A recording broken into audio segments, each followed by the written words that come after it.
En libertad, con Jano García.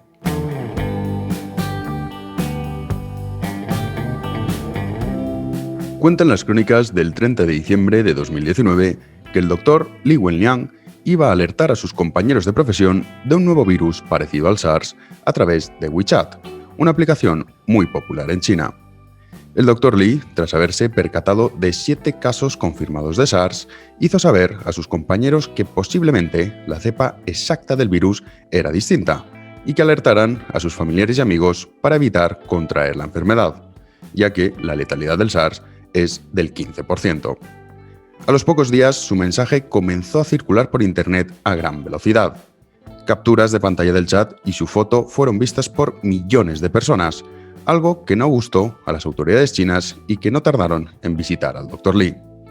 La policía china acusó a Li de estar vertiendo información falsa y de crear alarmismo entre la sociedad, por lo que fue obligado a firmar una carta de reprimenda y pedir disculpas públicamente. De lo contrario, sería procesado por delitos contra el orden social. Regresó a su trabajo y el 31 de enero se infectó tras tener contacto con una paciente enferma, pero que no presentaba síntomas. Ese dato le sirvió para alertar de que el virus era muchísimo más contagioso de lo que los estudios presentados por China decían. Al día siguiente, el New York Times consiguió hacerle la que sería su última alerta al mundo en una entrevista. En 2 de sus respuestas se puede apreciar la bondad y el amor que, a diferencia de la corrupta OMS, China y numerosas instituciones, el Dr. Li tenía por el ser humano.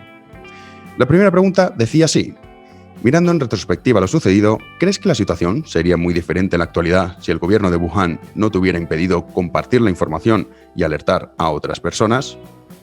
El Dr. Li contestaba de la siguiente forma: si los funcionarios hubieran divulgado antes la información referente a la epidemia, todo habría sido mucho mejor.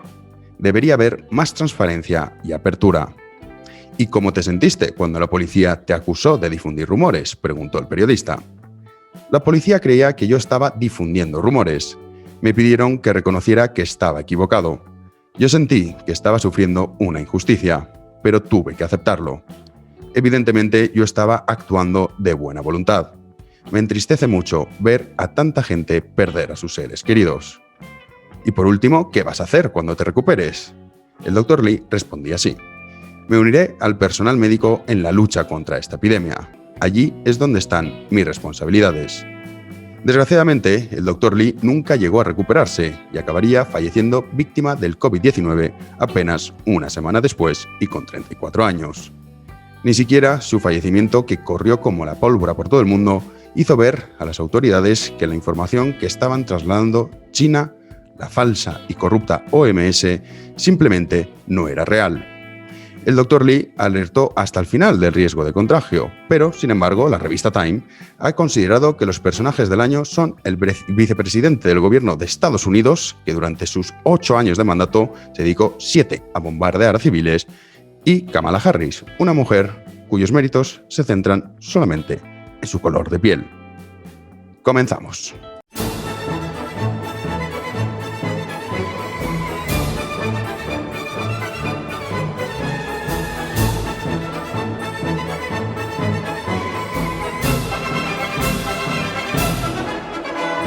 Y de vuelta al presente, hoy 13 de diciembre de 2020 arrancamos el último programa del año, pero el próximo domingo tendrá una sorpresa. No será un podcast, no será con este formato habitual, pero yo creo que será un programa que les gustará a modo de regalo navideño virtual. Este año todo es virtual, este Annus Horribilis, pero la realidad es que yo creo que va a ser muy interesante, ¿eh? Yo creo que les va a gustar, será distinto y ya volveremos, si Dios quiere, en el año 2021, después de Reyes. Comenzamos este programa recordando la figura del Dr. Li, una buena persona que se dejó la vida, nunca mejor dicho, para intentar alertar al mundo de lo que estaba contando China y la OMS, que es la muleta de China y que ha estado siguiendo la información que daba China durante, sobre todo, los primeros meses de la pandemia, para decirles: oiga, señores, esto no es lo que están contando. De hecho, fue el primer caso, y a partir de ahí muchísima gente, en la que yo me incluyo, empezamos a investigar más a fondo qué era esto del SARS-CoV-2, del COVID-19, porque hasta entonces lo que nos contaban todos los medios de comunicación era que simplemente era una gripe común y que no iba a ocurrir nada. La realidad es que en España ya son más de 70.000 personas, el último índice Momo así lo acredita, que han fallecido este año, es exceso de mortalidad. La revista Time ha tenido a bien obviar no solo al Dr. Li, sino también a periodistas como Shen Qiuxi o, por ejemplo, a Fan Bin, que fueron también dos periodistas chinos a los que, gracias a ellos, yo, por ejemplo, pude constatar, y muchísimas personas, que no era una gripe común. Esas imágenes que ellos grababan, esos testimonios que daban al mundo de lo que estaba sucediendo en China, que nos debería haber puesto en alerta a todos y haber tomado medidas muchísimo antes de lo que hicimos. Seguramente si hubiésemos bloqueado por completo, como hizo Taiwán, la relación con China, es decir, que no llegasen gente procedente de China aquí, pues no hubiésemos vivido lo que hemos vivido. Pero vivimos en la época de la corrección política. Y olvidamos que, por ejemplo, la revista Time, este magazine, es un ejemplo clarísimo. Joe Biden y Kamala Harris, personajes del año. Esto es como el Nobel de la Paz a Barack Obama, que luego se dedicó en sus 8 años de mandato, 7, a aniquilar a miles de civiles y, por supuesto, montar unos polvorines estupendos en Oriente Medio y en otras zonas del mundo. Pero la revista Time, lejos de hacer este ridículo, también ha querido ir más allá y ha decidido, en una de sus portadas, lo pueden buscar ustedes en Google, declarar este año como el peor año de la historia. Worst year ever, rezaba la revista Time para este 2020. Claro, decir esto es propio de estas generaciones en las que yo me incluyo, que hemos nacido en épocas de paz, de bonanza, libertades, sobre todo en Occidente, y que pues, la generación sin tragedia solamente le queda la sobreactuación. Y solamente alguien que necesita sobreactuar para llenar su triste existencia y esa amargura vital en la que trasciende, pues pueda llenarla de alguna forma. Pues tenemos el movimiento feminista, que es un ejemplo clarísimo de ello. Tenemos el Black Lives Matter, otro ejemplo magnífico. Y como eso también tenemos multitud de causas para intentar que la gente llene y tenga como una referencia por la que luchar, porque en realidad su día a día es tan aburrido, no consiguen llenarlo, que se dedican a este tipo de estupideces. Por supuesto, eso sí, previamente el bolsillo lleno, los problemas reales no existen y entonces ya se pueden dedicar a estas tonterías. Cambio climático, etcétera, etcétera. Como la ONU, que también ha dicho que quiere que todos los países del mundo declaren estado de emergencia. En fin, la corrupta ONU, que debería estar cerrada, al igual que la OMS, que debería estar cerrada, al igual que todos estos medios propagandísticos públicos. Los privados, que cada uno haga lo que considere, pero medios públicos como Radio Televisión Española, que esta semana nos ha deleitado con otro maravilloso ejemplo de estas tragedias del primer mundo que, desde luego, cualquier persona en el este, no están estas estupideces, que cualquier persona que conozca el mundo solo se puede reír y también sentir cierta vergüenza ajena. Pero bueno, teníamos que recordar la figura del Dr. Li, un buen hombre, una buena persona, que las hay y muchos en el mundo. Desgraciadamente, muchas veces son las que menos repercusión tienen y, pues bueno, es una de las tragedias en las que vivimos, que muchas veces son el aprovechado, el mentiroso, el farsante, el que consigue tener un puesto de repercusión. A pesar de que el Dr. Li lo tuvo, y sobre todo lo tuvo en Reino Unido, también lo tuvo en Estados Unidos, el New York Times le hizo su última entrevista 6 días antes de fallecer, la cual, pues bueno, estaba reflejado perfectamente que era una auténtica mentira lo que nos estaban contando. A pesar de ello, no hicimos nada, porque hay que recordar que cuando aquí decíamos, oiga, a lo mejor hay que prohibir que vengan los viajeros procedentes de China, decíamos que eso era racista. E incluso, y bueno, el libro, mi último libro lo tienen reflejado, cuando estaba este debate y cuando ya algunos decían cada vez con más voz, oiga, que esto no es una gripe común, el foco estaba puesto en que no había que criminalizar a la comunidad china. Esas eran nuestras preocupaciones porque es la Europa, el occidente estúpido de la decadencia moral y social en la que habitamos, que ahora se va a unir la decadencia económica. Pero bueno, la revista Time decía que era el peor año de la historia. Bueno, si hablamos en términos de pandemias, la peste negra se cargó en torno al 40-60% de la población europea. Pero sin irnos tan lejos, no vamos a retroceder tantos siglos. La gripe española se cargó a más de 50 millones de personas. Esta pandemia, llevamos ahora 1.600.000 víctimas en un mundo en el que habitamos más de 8.000 millones de personas. O sea que esto, venderlo como la gran tragedia, pues no. Ojalá que todo se quede en esto. Ojalá. Esperemos que así sea. Y luego ya, si nos ponemos a mirar, no hace falta retroceder como dio tantos siglos. La Primera Guerra Mundial, hace apenas 100 años.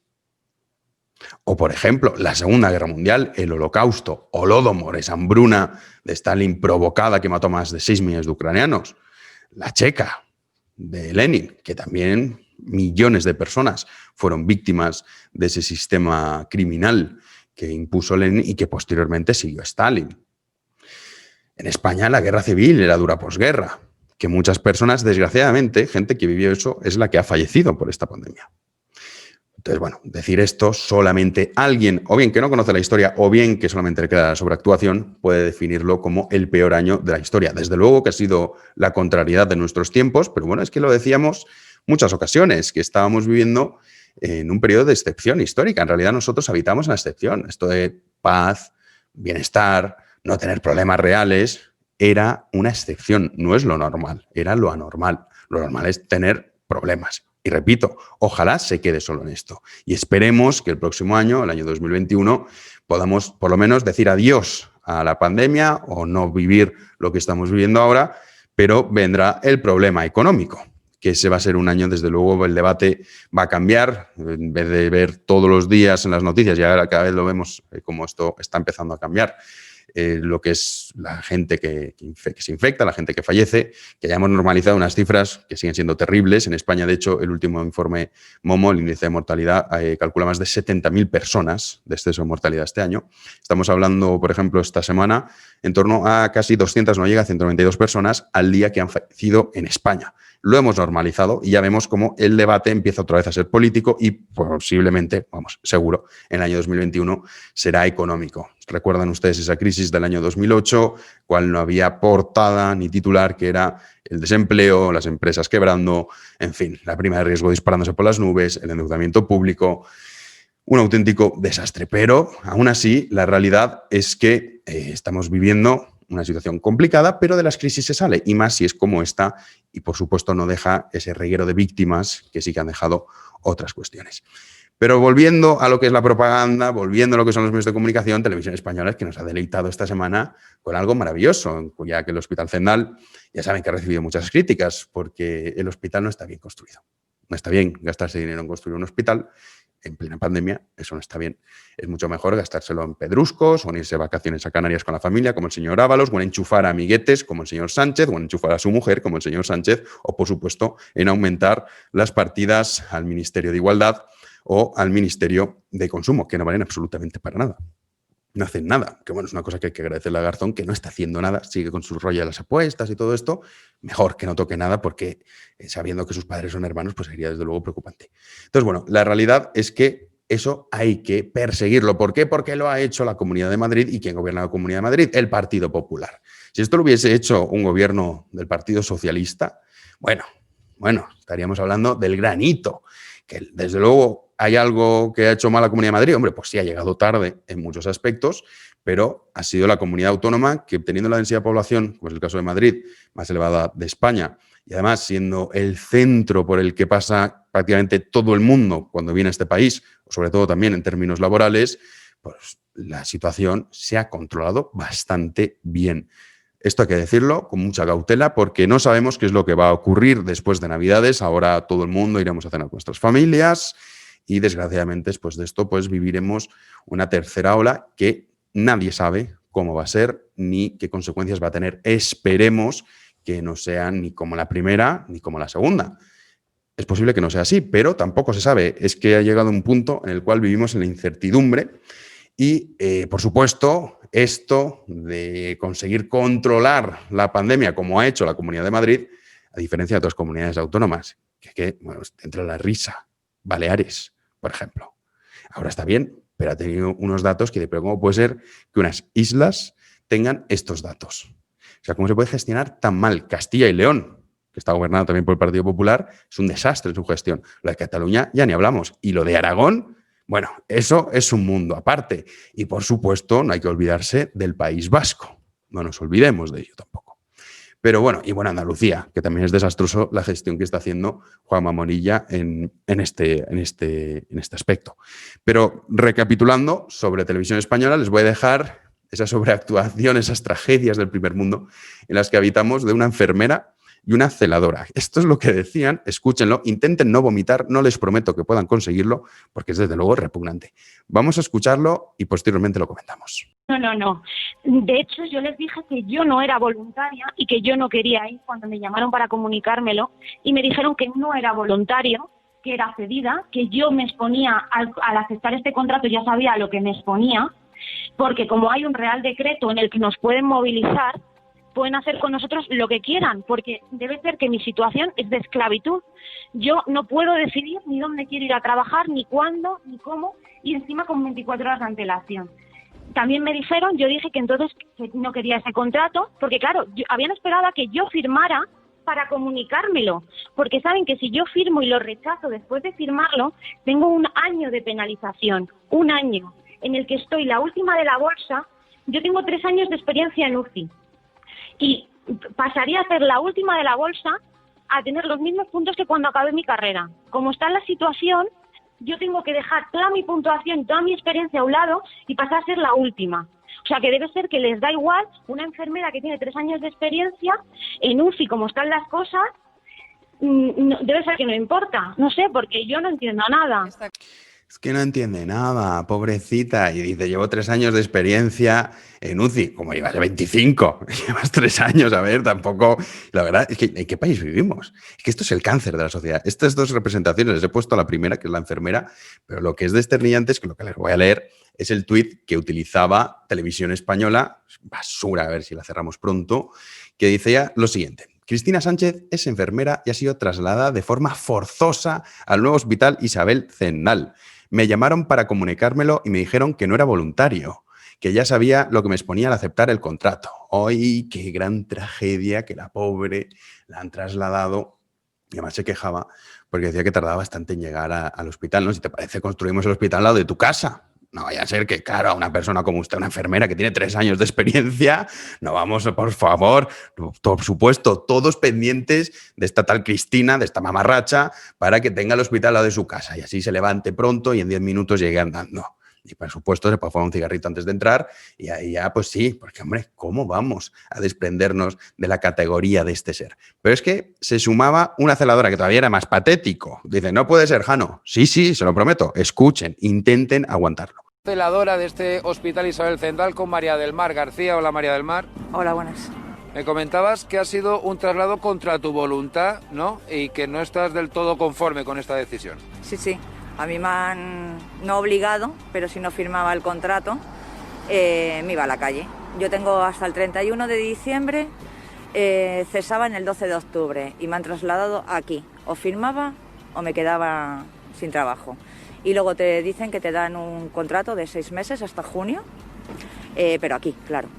Entonces ese todavía no lo he firmado. Si no firmas, pues bueno, te vas a la calle y encima te sancionan. Aquí dicen que no, pero sí que sancionan. ¿Está preparado este hospital Isabel Zendal para empezar a recibir pacientes a partir de mañana? La parte de... hay camas, están las UCIs, pero lo demás siguen en obras. Aparcamiento, si vienes en coche, aparcas en la calle, obvio. Una sala de celadores no tenemos una ni para sacarnos un café. Todavía está en obras. Muchas gracias, María del Mar. Pues esa es la voz de uno de los sanitarios que ha llegado hoy a este hospital Isabel Zendal. Repetimos, más de 300 de distintos centros sanitarios y de atención primaria de toda la Comunidad de Madrid. Y mañana se espera que lleguen los primeros pacientes a este nuevo hospital de pandemia. Uy, qué gran tragedia, qué gran tragedia. Acaba contrato, le ofrecen uno nuevo y se queja. Y para empezar, debería aprender a hablar. No le he firmado, no lo he firmado. A ver si aprendemos a hablar. Pero es que además dice, claro, tienes que aparcar fuera. No tiene aparcamiento la tal María del Mar. O sea, esto, de verdad, ese es el gran problema de la sociedad, es que es una gran representación estas 2 mujeres de qué es lo que ocurre en España. O sea, trabajan y se quejan. Acabas contrato el 31 de diciembre, te ofrecen un nuevo contrato y dices, claro, pues me lo ofrecen aquí, claro. ¿Y dónde está el problema? ¿Prefieres estar en tu casa, sin trabajar? A lo mejor es eso. De verdad, la Comunidad de Madrid, espero, no sé cómo funcionan estas historias. Si todo esto fuese, y esta es la gran cuestión, ¿la sanidad tiene que ser pública? Sí, pero la gestión privada. Te quitas a toda esta lacra que, por supuesto, han estado callados la única vez que los hemos visto protestar, que por fin dijimos, bueno, yo estaba preocupado, yo decía, los sindicatos en España, ¿dónde están? Cuando fue la inauguración del hospital Isabel Zendal, ahí acudieron, ahí ya estaban presentes para quejarse. Y decían, no, es que no hay pacientes. Hombre, si lo inauguras hoy, ¿qué quieres? ¿Que lo inauguremos con los pacientes dentro? A ver, ¿cómo funciona esto? O sea, ¿cómo que no hay pacientes? Pues claro que no hay pacientes, si se acaba de inaugurar, que por supuesto no estará al 100% todavía. Bueno, poco a poco. Pero criticar la construcción de un hospital en plena pandemia y que posteriormente va a servir no solo para futuras pandemias, que esperemos que no las haya, es irremediable, pero esperemos que tardemos mucho en volver a vivir esto, sino para cuando venga la temporada de gripe, que también hay temporadas de gripe que saturan los hospitales todos los años, van a ser también trasladados al Hospital Isabel Zendal. ¿Y esta gente qué quiere? Para empezar, esta analfabeta no sabe ni hablar. Segundo, se queja de que tampoco pueda tomarse un café. Y es que ese es el gran problema, que había mucho personal sanitario que estaba acostumbrado a no trabajar. Esta es la realidad. Y de pronto, claro, ante una pandemia y una situación crítica, en vez de decir, oiga, yo estoy aquí al pie del cañón, y en vez de criticar cómo los dejaron tirados como perros a principios de la pandemia, que se tenían que hacer los EPIs con bolsas de basura. Que eso es un insulto. Que es el personal sanitario que más ha contagiado de todo el mundo. El personal sanitario de España, que no han tenido test, que muchas veces le hacían el test, daba positivo, le hacían guardar cuarentena una semana y volvían, sin tener un test negativo. Esto es lo que ha vivido el personal sanitario. Algunos lo han denunciado, pero claro, la mafia mediática como Televisión Española y la mayoría de medios de comunicación no lo han trasladado en ningún momento. Eso sí, las protestas de los sindicatillos estos cuando estaban inaugurando el hospital, 24 horas. Y estos shows y estos numeritos, pero vamos a ver, ¿quién de verdad se puede creer que esta señora, o sea, tiene algo trágico que contar? Te quedas sin trabajo, te ofrecen uno nuevo y te quejas. Y la otra, tengo 3 años de experiencia, no entiendo nada. Ya, no. Ay, señor, pues estos son los que representan muy bien una parte importante de la población española vaga, que por supuesto no quiere hacer ningún tipo de esfuerzo. Que tardó mucho en llegar al hospital. Y un problema nuestro, entonces. Habrá que desmantelar el hospital para ponérselo cerca de su casa. Pues claro, no vamos a perderla a estas 2 brillantes mujeres, grandes, trabajadoras y con una experiencia maravillosa, vamos. Sabemos, insustituibles. En fin, este es el país que tenemos y esta es la trágica situación que representa muy bien Televisión Española. Gracias a Televisión Española por hacer estos cortes, desde luego desternillantes. Les recomiendo que lean 2 artículos que están en liberal.com sobre esto, la sobreactuación de esta generación sin tragedia. Uno escrito por Juanma del Álamo, que es buenísimo, y otro escrito por Miguel Rovira, que también es buenísimo, que ha sido publicado hoy en relación a todo este numerito. No solo con el tema de los hospitales o los problemas supuestos problemas que tiene esta gente para trabajar, sino también en relación al racismo, que es lo que hemos vivido esta semana. A mí es que no me gusta el fútbol, pero sí que me enteré, como yo creo que todos ustedes, de ese supuesto suceso racista, en el cual un cuarto árbitro llamó negro a un negro. Esto es el acabose. ¿Cómo puedes llamar negro a un negro? Y además, el propio cuarto árbitro, el pobre hombre decía, no, pues es que lo he dicho porque entre nosotros pues si ves a tropocientos jugadores, pues el negro igual que hubiese dicho, pues el calvo, si solo hubiese un calvo, o si hubiesen sido todos negros, pues hubiesen dicho el blanco. Esto es así. Pero no, hay que montar el número y posteriormente salen los jugadores del Paris Saint-Germain y el equipo turco que es que no sé cómo se llama, y estaban ahí arrodillándose y salía Neymar. Que además, este tipo, a un compañero suyo de profesión, le llamó chino de... Y bueno, claro, verlo arrodillado, levantando el puño, un tipo que cobra más de 30 millones de euros, en fin, patético. Occidente. O sea, esta semana ha sido un ejemplo maravilloso de lo que es Occidente, de lo que ha sido este año 2020 y de lo que tenemos para enfrentarnos al año 2021. Antes de dejarles una segunda parte de Antonio Escotado, que lo prometimos la semana pasada, vamos a responder algunas preguntas de los patronos que no pude responder la semana anterior. Les dejaremos la parte de Antonio Escotado y ya despedimos el programa. Vamos a ello. Los patronos preguntan. Buenas tardes, Jano. Bueno, me llamo Fran, soy de Gandía y en primer lugar querría darte la enhorabuena por el programa, que me encanta, llevo mucho tiempo siguiéndote, y por el libro La Gran Manipulación, que lo leí ahora unos meses, pero me encantó. Y nada, pues es a raíz de la entrevista que hiciste, me surgió una duda, la entrevista en el podcast de Maradona.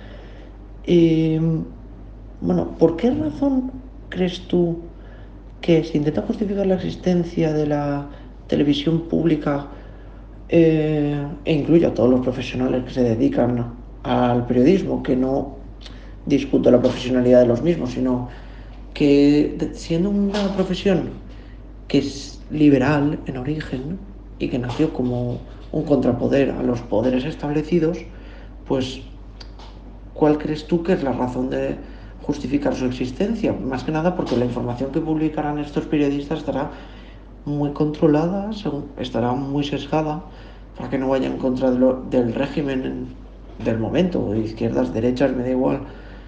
Y la otra es que, bueno, a raíz de esto mismo, siguiendo el mismo hilo, eh, y sabiendo yo que eres un gran admirador de los clásicos griegos, los periodistas que defienden a partidos de derechas e izquierdas, aunque claro, como ahora manda la izquierda, pues eh, con preeminencia estos, ¿crees que lo hacen por ignorancia o por maldad? Realmente, por ejemplo, Escolar o yo qué sé, Antonio Maestre o los de La Sexta, por ejemplo, en este momento, ¿crees que es maldad pura o, bueno, maldad pura? Aparte de los intereses, ¿crees que hay una maldad, una especie de, o es ignorancia de no saber? Bueno, yo suelto esta información, esta no la pongo y ya está. Y nada más, un abrazo y espero que el podcast y el liberal sigan muchos años dando guerra y, bueno, por cierto, no sé cómo se puede hacer si existe algún tipo de mecenazgo para el liberal. Un saludo. Bueno, la respuesta es bastante sencilla y es económica. Es cierto que en Radio Televisión Española hay muy buenos profesionales y yo conozco a gente que trabaja en Radio Televisión Española que son buena gente y que tienen esa ilusión de algún día poder hacer una televisión pública de calidad, independiente, cosa que no van a hacer nunca, es una utopía. Pero luego hay profesionales que tienen que comer y, por supuesto, la dignidad la dejan a un lado y no les importa mentir, no les importa tragar con ciertas cosas porque al fin y al cabo hay que pagar la hipoteca, hay que pagar el colegio de los niños y hay que pagar una cierta calidad de vida que tienen sobre todo los puestos altos en Televisión Española. Pero hay gente buena en Televisión Española que tiene esta idea. La realidad es que no es así. ¿Y por qué no va a ser así? Pues simplemente porque cuando gobierna un partido político, en el caso ahora está gobernando el PSOE y Podemos, obviamente no se van a desprender de un arma de manipulación mediática como es Radio Televisión Española. La van a utilizar para manipular a las masas. Esto tiene cierto sentido. O sea, que llegue alguien y se ampute un arma para manipular al personal cuando los políticos viven de que el personal ponga el voto de su partido, pues en fin, se antoja complicado. Luego hay un caso que es único, que es que cuando gobierna el Partido Popular, bueno, más bien gobernaba, pero veremos si vuelve a gobernar, lo que hacían era que la propaganda también fuese contra ellos mismos. Esto es una cosa única que solo ocurre aquí en España y que ocurre cuando estaba el Partido Popular. Pero bueno, Radio Televisión Española debe ser cerrada porque además no hay excusa, y he de desdecirle en una cosa que usted comentaba, que esto venía del origen del liberalismo. La realidad es que no es así. La información siempre ha estado muy ligada al poder político, siempre ha tenido el control en lo que es el gobierno o los partidos políticos, o incluso si nos retrocedemos muchísimo en los siglos, emperadores, gobernantes, son los que controlaban la información. Esto cambia con la prensa escrita cuando empieza a aparecer periódicos privados y también con las televisiones privadas, que sí que empiezan a actuar como un contrapeso del poder político. Y ahí están el Cuarto Poder, y ahí están muchas películas y muchos ejemplos de cómo, gracias a información de periódicos privados o televisiones privadas, han caído gobiernos. Lo que pasa es que en España también los medios de comunicación privados, desgraciadamente, muchos de ellos, aparte de estar subvencionados, es cierto que no se pagan ni se costean todo con el dinero público, sí que es verdad que muchos de ellos no utilizan su poder mediático para ser un contrapeso, sino para ser un aliado del poder político. Y es un gran problema porque también las televisiones privadas en España, si mañana usted quisiera abrir una televisión, no podría, tendría que contar con el visto bueno del gobierno, lo cual es desde luego un problema muy serio. Y en relación a si lo hacen por ignorancia, por maldad o por qué, no, lo hacen por términos económicos. La respuesta generalmente siempre suele ser económica, por no decir el 100% de las veces. No solo ocurre en el mundo del periodismo. Yo, que vengo ajeno, no soy periodista ni por suerte, y no pretendo serlo, nunca lo he querido ser. Y la realidad es que cuando uno conoce mucha gente y te empiezan a contar los entresijos y ciertas cosas, uno comprende muy bien por qué la información en España está como está. Por eso nosotros quisimos empezar con elliberal.com, para dar esa batalla y decir, oiga, nosotros no nos debemos a nadie. Y contamos la información y los datos y los hechos. No les contamos los datos y los hechos con una conclusión, ni nos dedicamos a manipular en un sentido o en otro según quién es el que nos está dando el dinero. Entonces, bueno, la realidad es que esto, y no solamente periodistas, también puedes encontrar en lo que es el mundo influencer, también hay mucha gente que está a sueldo de partidos políticos. ¿Y por qué lo hacen? Por dinero. Ya está. Hay gente que no tiene problema en engañar a los usuarios, también hay gente, pues en fin, que no es lo suficientemente inteligente para ver una obviedad y decir, esta persona está a sueldo de este. Y la realidad es esta. ¿Es más sencillo caer en esa trampa? Pues hombre, sí es más sencillo. Más sencillo que te den un buen dinero por poner ciertos tweets o por compartir ciertas cosas, que ir por tu cuenta, que te estén poniendo la zancadilla constantemente y en realidad que si luego te pasa algo ahí te quedas. Que esto también es una de las cosas que ocurre. Yo conozco gente, como por ejemplo, siempre pongo el ejemplo de Fernando Díaz Villanueva, que es ese estilo. Que yo, pues, él y yo compartimos un poco eso. Es decir, nosotros no nos debemos a nadie, contamos lo que nos da la gana y tenemos una independencia brutal. Ahora bien, no ganas tanto dinero si te pones al servicio del poder político, que ganan muchísimo dinero, muchísimo dinero. Pero, bueno, el camino es más largo, es más complicado, pero por lo menos duermes tranquilo por las noches sabiendo que no te debes a nadie. Y eso para mí me parece fundamental. Yo prefiero ser más pobre y no ganar tanto dinero que no ganar mucho dinero y engañar a la gente, contarles cosas que no son verdad, porque me está pagando X y tengo que escribir lo que me dictan. Pues hombre, pues no. Eso ya entra cada uno de su categoría moral, ética o el respeto que tenga a sus lectores o a sus seguidores. Yo me los tomo bastante en serio y creo que merece la pena. Pero bueno, esto ya es algo más subjetivo, habrá gente que lo comprenderá, gente que no, pero la respuesta es económica. Como siempre, en la mayoría de preguntas, si uno busca, encuentra la respuesta en esos términos. Vamos con preguntas escritas. La primera de ellas me la hace Borja, que me dice: hola Jano, me llamo Borja. Primero que nada, quería darte la enhorabuena por tu programa y por elliberal.com, que me parece una iniciativa espectacular por la cantidad de colaboradores y por lo didáctico que es. En relación a esto, quería pedirte que, por favor, si puedes... Me encantó tu libro La Gran Manipulación. Espero, como un niño, estas Navidades poder disfrutar de tus otros 2 libros.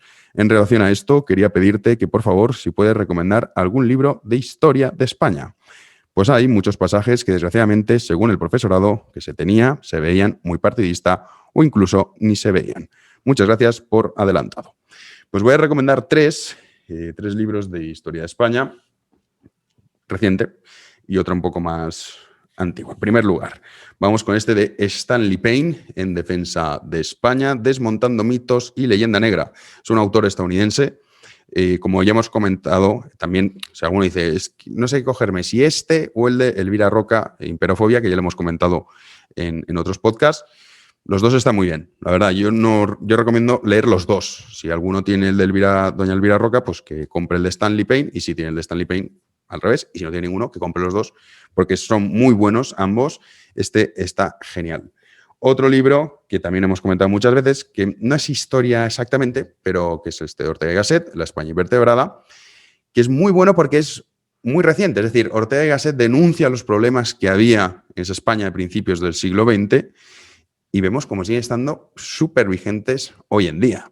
Entonces yo recomiendo leerlo porque más allá de es un ensayo, él pues intenta analizar la crisis política y social de su época, pero desde luego que es completamente actual.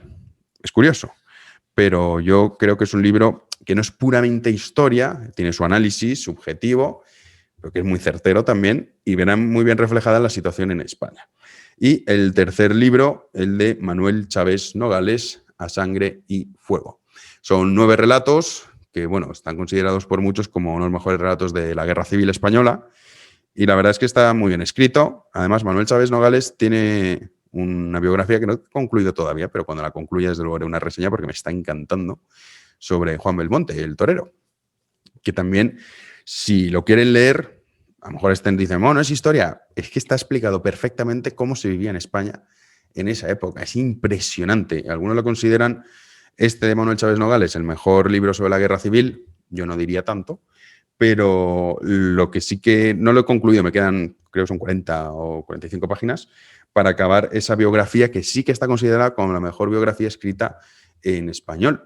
Y es sobre el torero Juan Belmonte, que aunque no te gusten los toros, está muy bien para ver la época, o sea, esa España que se fue y que no volverá, pero que no es de hace mucho tiempo. Y la verdad que es fascinante, es un libro muy, muy bueno. Entonces, bueno, recomiendo esos 3 y ese último, lo que pasa es que no sé dónde lo tengo. Lo tengo ahí en la mesita de atrás y la verdad es que está muy bien. Bueno, de todas formas, cuando lo concluya, porque me está gustando mucho, sí que haré un artículo para ese libro, que hacía tiempo que tenía ganas de leerlo, pero que desgraciadamente no había podido ponerme a ello y también lo recomiendo, que está muy bien.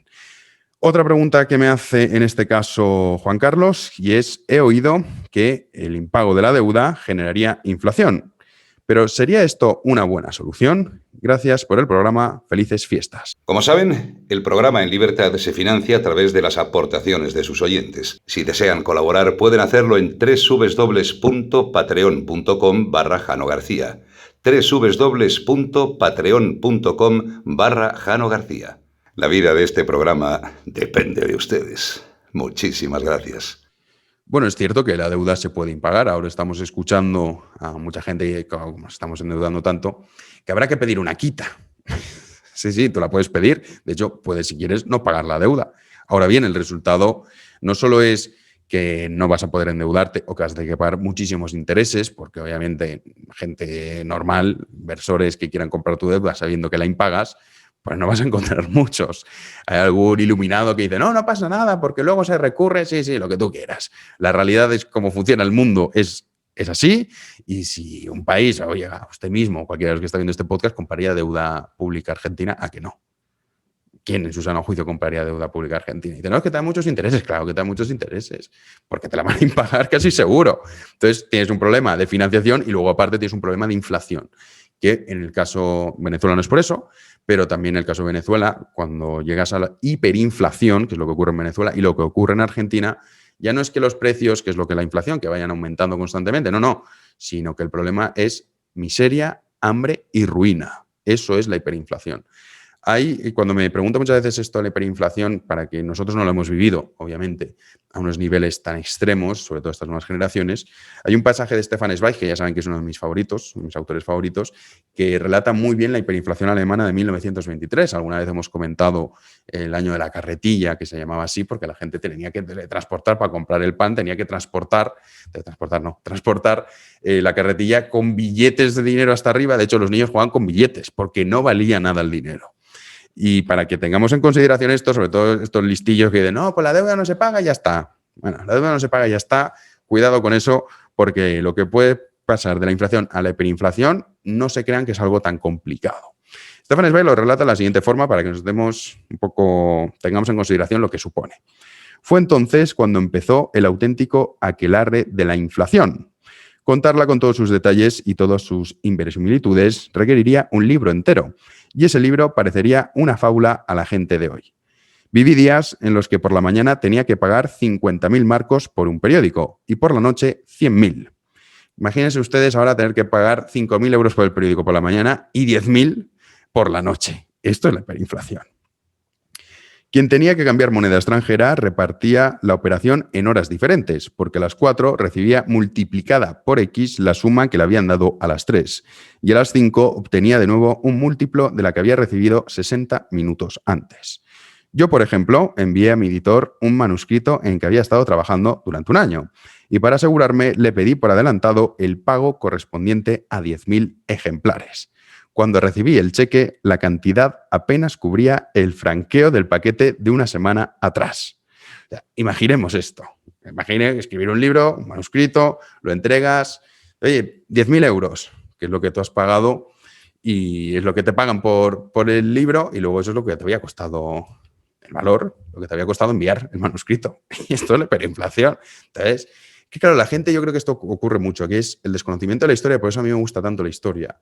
Porque el desconocimiento de la historia te trae estos iluminados que te cuentan estas estupideces que, como no hemos vivido recientemente, pues nadie se acuerda. Y más en esta época en la cual pues, los escándalos duran 48 horas, 24, nos olvidamos y a otra cosa. Esto es muy, muy serio. O sea, tú puedes impagar la deuda, las consecuencias son fatales. Entonces, bueno, no hagan demasiado caso a estos iluminados de nuestro tiempo, los charlatanes, que también decía Stefan Zweig en su época, también los vivió. El mundo de ayer es el libro del que sale, Memorias de un Europeo, ya lo he recomendado en numerosas ocasiones, por si lo quieren leer estas Navidades, también es muy buen libro. Pero bueno, todas las épocas tienen sus charlatanes, tienen sus demagogos y tienen a sus tontos. Lo que pasa es que ahora los tontos encima tienen unos altavoces que antes no tenían. Entonces, claro, pues sale este tipo de teorías y mucha gente no sabe cuáles son las consecuencias. Son consecuencias letales. Tú la deuda la tienes que pagar por lo civil o por lo criminal. Y por lo criminal es con inflación que puede derivar en hiperinflación y vivir lo que vivió, por ejemplo, Stefan Zweig. Vamos ya con Antonio Escotado y ya concluimos el programa de hoy. Vamos a ello. La entrevista. Y una cosa que siempre me pregunto es, cuando fue la revolución, bueno, más bien la revolución no, después de la revolución, cuando pierde las elecciones Lenin, disuelve la Duma y va a la guerra civil, sí. Digo, ¿por qué el primo, además era primo hermano del rey de Inglaterra, por qué no ayudaron al zar Nicolás? Es que no lo entiendo. Eso es una vergüenza, porque ahí se quedaron también las familias reales. Pero lo hubiesen machacado, o sea, no hubiese ganado ni de broma esa guerra civil el Ejército Rojo. Se portó muy mal, probablemente mal aconsejado por el almirantazgo, que es quien decide los destinos británicos, por lo menos durante el siglo XIX y bueno, parte del XX, el almirantazgo, que tiene un poder enorme, enorme. ¿Cómo hubiese cambiado la historia ahí? Porque muchas veces lo pienso. Digo, si llega a apoyar el Reino Unido, hubiesen apoyado al zar, que el Ejército Rojo lo hubiesen limpiado. Claro que no. Por supuesto que no. Fue todo fruto de mala voluntad, de desidia. Pero lo sabemos todo muy bien por este hombre que luego acabó escribiendo esa historia, 14 volúmenes de la Unión Soviética, este inglés. Por favor. Sé que Edward no sé cuántos, que es el que dice que la historia la escriben siempre los vencedores. Es un hombre nefasto que empezó siendo pro-Hitler y acabó siendo por Stalin. Pues este tiene un libro, 14 volúmenes de historia de la Unión Soviética, que es el canónico, pero que tiene la santa cara dura de poner como fuentes primarias los decretos y decisiones del Politburó y del Soviet Supremo como si fueran evidencias científicas. Y que tú dices, o sea, que no hay ni una sola nota en este libro donde se ponga en duda las decisiones del gobierno. En todos los 14 volúmenes no hay una sola nota donde se ponga en duda que estas fuentes no son suficientes para describir lo que coño está pasando. Pues ahí saben. Pero eso fue todo un esfuerzo de Menschenberg, a quien Lenin había nombrado. Digo, mira, había delegado la propaganda en él. Y Menschenberg es el genio que, por un lado, se dio cuenta de que el comunismo se podía vender como humanismo, como humanismo radical. Aunque nunca fue humanista porque nunca confió en el individuo. Siempre fue colectivismo puro y duro. Pero se podía vender. Y claro, llegó a tener una panoplia de amigos que te digo yo, Sarah Bernhardt, Freud, Einstein, Hemingway, Isadora Duncan. Y entonces, claro, esta panoplia de amigos que él llamaba en secreto hacia adentro la comparsa ingenua, Menschenberg, le vino muy bien. Y así consiguió que yo, por ejemplo, ya en los finales de los 40, ya me dieran su historia. Pero la había escrito Menschenberg, es lo que podríamos llamar la historia intelectual del mundo. Y eso de la deuda pública, el endeudamiento que nos van a someter con los presupuestos que han aprobado hoy, yo de verdad, o sea, me pregunto, al final la pregunta que me hago es, ¿democracia sí o no? Porque yo te digo, depende. Por ejemplo, si me preguntas, ¿en China crees que una democracia, viable? Hombre, viable como viable, todo es viable, pero ¿sería beneficiosa para el pueblo chino? Yo creo que no. Yo pienso que la democracia en China sería un fracaso. Claramente no, y basta ya de poner en práctica el principio de no injerencia e ingerir en asuntos tan absolutamente irrelevantes como este. Basta de hacer el trilero, basta de gilipolleces. No, pero es que nosotros, en particular los europeos, nos hemos metido en el juego de la democracia y creo que solo podemos salir de él ganando las partidas. Eso sí, evitando que los otros jueguen con ases en la manga y tal, que es lo que están haciendo. Pero tomará tiempo, más o menos, pero no tenemos otro camino. Como dedicado a China, de Max Weber, de los estudios sociológicos, de Max Weber, yo he aprendido mucho de esa gente, porque Weber también, que era tan lector, tan estudioso de primarias, lo que hace es acabar contándote cómo ellos vivían en las cuencas tan fértiles de los grandes ríos, y como habían seguido subiendo demográficamente, tocaban cada vez a menos, y entonces con una emocionante devoción cultivaban zonas cada vez más pequeñas, acababan teniendo que prescindir, por ejemplo, de ganado y abonando con sus propios excrementos, y claro, eso les metían enfermedades y no sé qué, pero era la solución inmediata que encontraba ese campesinado a un fervor laboral que no se les ha pasado y que les mantiene. Pero es por eso te digo que la intemperie de la naturaleza, vivimos en una franja de temperaturas y de radiación muy pequeña. En cuanto nos salimos, pues bueno, nos salen cánceres, nos morimos, no podemos. Sin embargo, eso está ahí. Si no ponemos un esfuerzo, digamos, de amortización, Jano, comparable al que se ha puesto hasta ahora, pues se produce desamortización en el sentido contable, pero mucho peor que en el sentido contable, en el sentido vital. Las personas pierden sustancia, pierden peso. Fíjate el régimen de desnutrición crónica que han impuesto las dictaduras del proletariado, que es desnutrición crónica el régimen, simplemente. Y empezó con Lenin diciéndole a Fernando de los Ríos: ¿libertad para qué? Si somos un país que garantizamos la gratuidad de todos los servicios básicos. Y mientras decía eso, el tío en 5 años que estuvo allí se murió como un cuarta parte de la población de hambre y de frío. ¡Qué vergüenza! ¡Qué puta vergüenza! ¡Qué cara dura hay que tener para decir que estás satisfaciendo todas las necesidades básicas y que se te muera ese porcentaje de población de inermidad pura y dura, de contacto con la intemperie, que allí es muy dura? Porque sí. Por esto los veranos son tórridos y los inviernos no te cuento. Que le he estudiado tanto, me recorrí los 4.000 documentos del Internet Marxist Archive y no sé cómo de repente decir, los vi todos. Y los vi todos. Y había de todo, desde notitas, cartas a su madre, cartas a su mujer, todo, muchos documentos. Y digo, qué tío más raro, macho. Qué tío más raro. Raro de verdad. Lo único que está claro es que no se le puede llevar la contraria. Si le llevas la contraria, enferma. Se ponía con 39 de fiebre. Con cualquiera que le llevase la contraria desde los 10 años.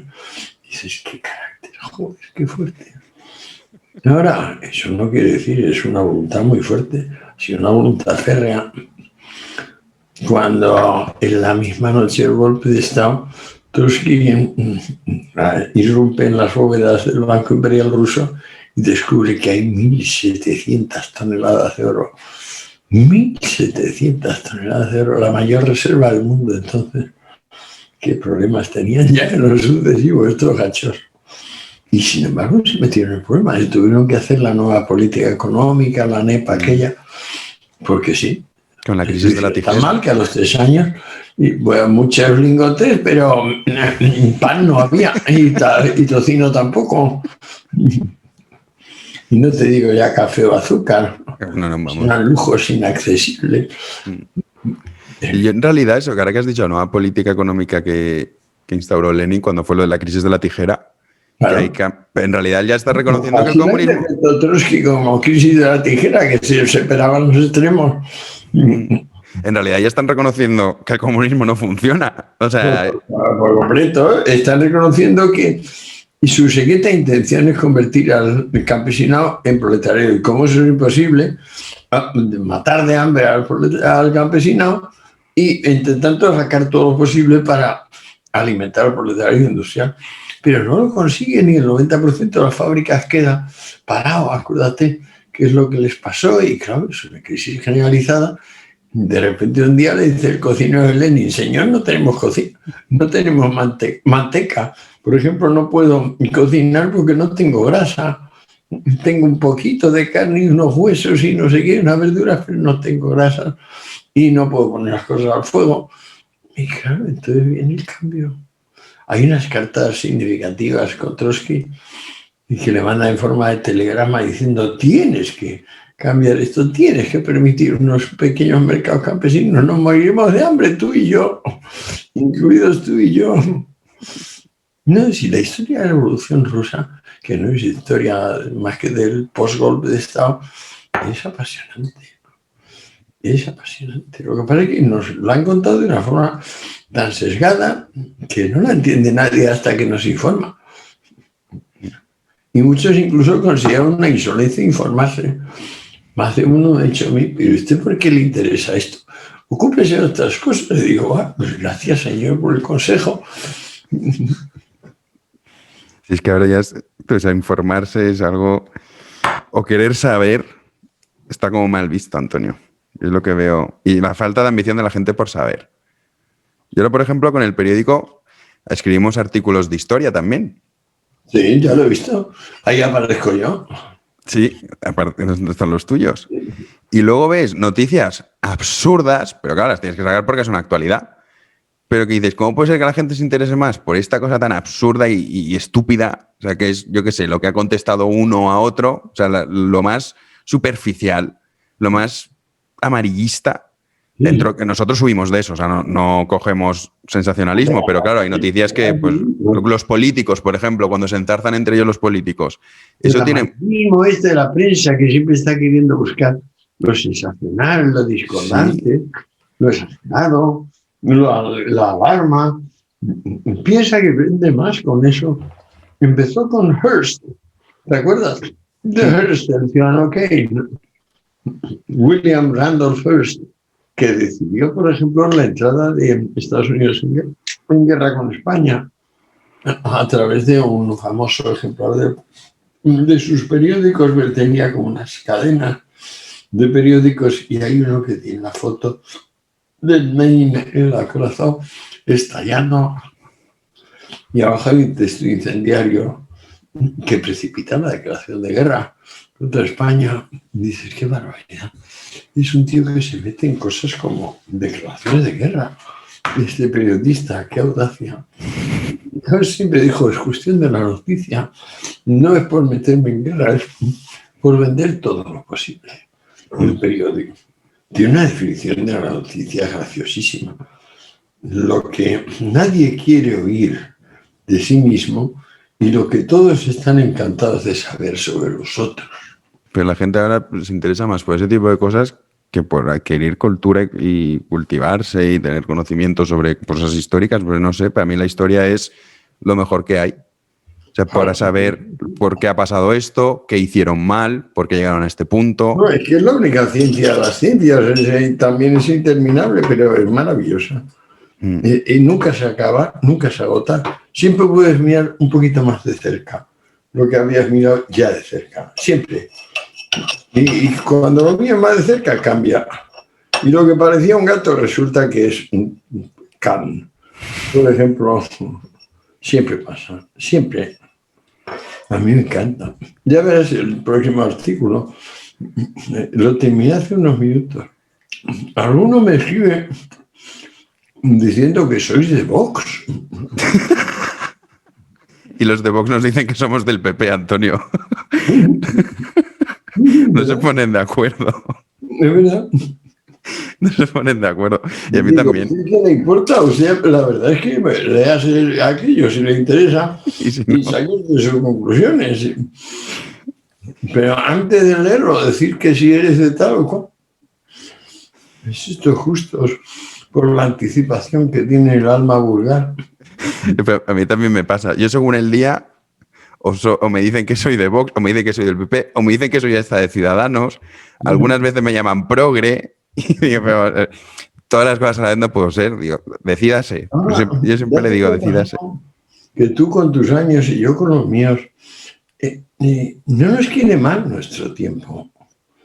Tú has conseguido notoriedad, yo desde luego el triple de la que tenía hace, digamos, 5 años, gracias a las redes, gracias a Internet, a mi juicio, porque si no estábamos o bien no existentes o bien silenciados por los medios tradicionales que no les interesábamos por una u otra razón. Y sin embargo, en las redes la señal que emitimos tú y yo es aceptada. De modo que no podemos quejarnos en absoluto. Es un estímulo. A mí me resulta una responsabilidad. Me obliga a pensar, joder, Antonio, ¿qué coño tienes que pensar? ¿Qué tienes que hacer para cumplir con, digamos, la amabilidad de personas que piensan que eres una buena persona? Sí, eso es verdad, ¿eh? Internet es impresionante. A mí me parece la mejor herramienta que podemos tener, pero a la vez la veo que la desaprovechamos. Que no... O sea, la gente en la que yo me incluyo, muchas veces... Era la frase aquella tremenda de Hegel, quizá la más tremenda: el destino de todo lo inmediato es ser abolido. Entonces, cualquier cosa de primera mano, en su primera aparición, pues está condenada. Está condenada. Es una manera de explicar el devenir, que ya lo mencionaba Heráclito, es el eje de Aristóteles, la teoría del movimiento como potencia, pasando al acto, y llamándolo realización a eso, puesta en límites. Dice Aristóteles, entelos egein, puesta en límites.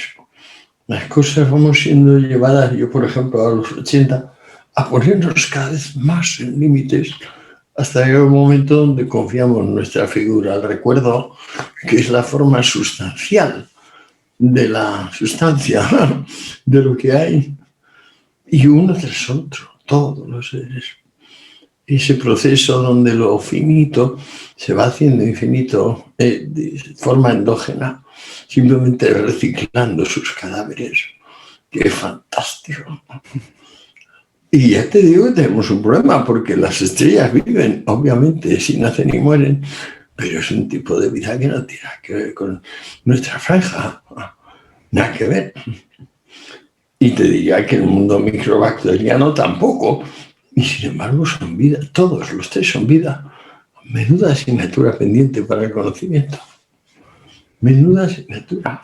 Yo cada vez que leo algo, me digo, joder, qué ignorante que soy. Y me voy a la cama y muchas veces pienso, digo, ¿me moriré sin saber tantas cosas? Pues te lo confirmo yo. Pero, más cerca del abismo. Pero tú lo has aprovechado bien, Antonio. Estoy encantado, desde luego. Y más con este final de Internautico, eso sí que no me lo esperaba.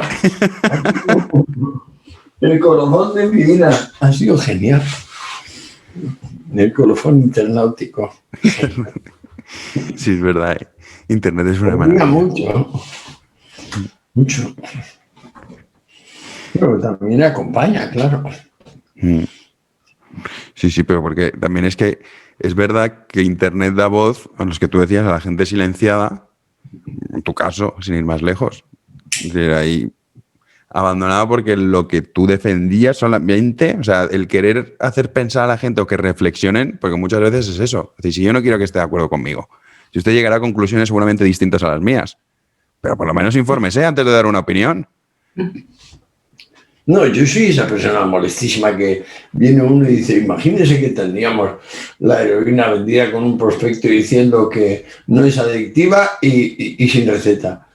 Y yo soy la molesta persona que en ese momento dice, sí, así estuvo 50 años en el mundo entero, no creo ningún problema de nadie.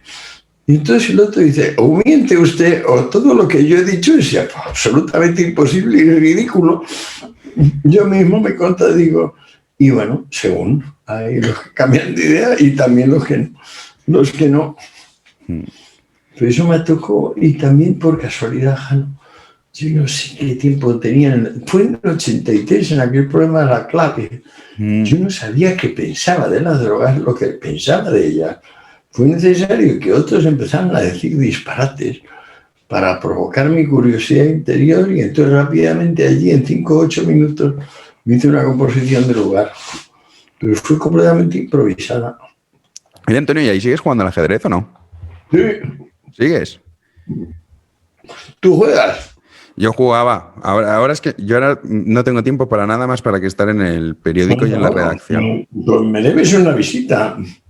Te debo. Si eso, lo más, te lo prometo, ¿eh? Lo primero que voy a hacer en cuanto puedas va a ser ir a verte. Y espero que no tardar mucho. Yo creo que a lo mejor, si con suerte el mes de diciembre va bien, puedo ir incluso antes de que acabe el año. Que no coincida Bien. con las fechas de... Vale, pues cúmplelo, cabrón, cúmplelo. Sí. Es que el otro día volví a ver, me acuerdo de lo del ajedrez porque volví a ver el documental que es Bobby Fischer contra el mundo. Sí. Lo volví a ver, me encanta. Qué genio Bobby Fischer, ¿eh? Y digo, es que esas mentes, dices, madre mía. Increíble, la profundidad de cálculo que tiene, la solidez de ese cálculo. Los rusos le llegaron a tener terror a ese niño. Sí. Terror. Eran maestros grandes, maestros fabulosos. Pero ese niño, cuando cogía una mínima debilidad, es que era implacable, que mataba siempre, 100%. Lo decía Botvinnik, el campeón del mundo, no se le pueden dar al chico ni una ventaja. Él aprovecha, le ensancha las ventajas, las convierte en irremediables. Spassky como lo volvió loco, ¿eh? Yo tengo la partida esa suya contra el campeón americano donde eso, de repente calcula como 16 jugadas, entrega a la dama, dice una combinación demencial que termina en mate con los caballos. Qué barbaridad. Ahí mete al rey en A1, o sea, en la esquina de la cual parte la torre de su lado. Ahí lo mete y ahí lo matea. Me lo lleva todo el tablero con los caballos, los alfiles, porque ahora está sin dama. Y creo que rápidamente se queda sin torres. Es increíble la partida. Tú te quieres quedar ya para siempre ahí. Aquí me voy a quedar, aquí ¿Tienes convencido? ¿Pues eso se te ocurrió este verano cuando fuiste o lo tenías ya previsto? No, se me ocurrió este verano cuando fui. Sabía que tenía que salir de mi casa, pero no sabía dónde tenía que ir. Claro, Ibiza, tu amada Ibiza. Sí, es que la suerte favorece a los audaces. Eso es verdad, ¿eh? Para tomar estas medidas a los 80. Sí, es cierto. Oye, Antonio, te voy a dejar cenar, que llevamos ya mucho rato. Me parece muy bien. Y además me voy a poner a comer un bloque de foie que tengo aquí, que saca un foie con mermelada de naranja, que está muy bueno. Mermelada de naranja amarga. Yo, macho, lo malo de... La combinación tiene como tiras. Mira, para que no parezca que presumo. Joder. Yo, macho, lo malo de vivir solo y de no saber cocinar y que no te guste cocinar es que me las veo y me las deseo. Por los cuales me he ido de la casa porque me encanta hacer cocinillas y hacerme cosas y comprarlas yo y elegir yo lo que compro y tal. Eso es una cosa que he estado reprimido mucho tiempo y que ahora me consiento de una manera inmoderada. Haces bien. Cada día, cada día. Pues Antonio, te dejo tomarte tu maravilloso foie. Yo voy a ver qué me invento. Oye, Jano, buenas noches, querido. ¿Cómo, perdona? Buenas noches, querido. Buenas noches, Antonio. Estamos hablando y prometo que en cuanto pueda me escapo para allí, ¿eh? Lo prometo. Vene. De verdad. Cuídate mucho. Hasta entonces. Tú también. Gracias, Raúl. No, bien. Suerte que te escucho por podcast yo. Yo te escucho por el iVoox Sí, los domingos voy. Pondré trozos de la conversación con Antonio. Exacto. Venga. O sea que te escucharás doble. Un beso, Antonio. Cuídate. Ay, un gusto, querido. Pues esta fue la segunda parte con la que estuvimos conversando con don Antonio Escotado. Ya saben, no es una entrevista, fue una charla en la que estuvimos comentando distintos asuntos. Y con esto concluimos este año 2020, un año que no vamos a olvidar, desde luego que no. Pero ya les digo, tienen un regalo el próximo domingo, no será un podcast, no será este formato, como les comentaba, pero yo creo que les va a gustar mucho y además puede ser que el año 2021, lo que pasa es que si tuviese tiempo ya lo habría hecho, porque me encantaría hacerlo, pero quizás podemos también no solamente tener este formato, sino incluir el otro si es que les gusta. Yo creo que sí que les va a gustar y que desde luego va a ser muy interesante. Quiero agradecer a todas las personas que han estado apoyándome durante este año para hacer el podcast. Ya saben que la pandemia lo cambió todo, a todos nos ha cambiado la vida.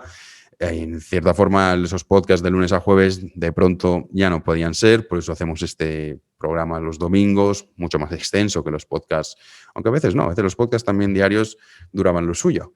Pero bueno, hacemos este nuevo formato para seguir haciéndolo y gracias a ustedes, que son los que en realidad sostienen este programa a través de YouTube, a través de Patreon y a través de iVoox, son los que me permiten poder hacerlo todos los domingos.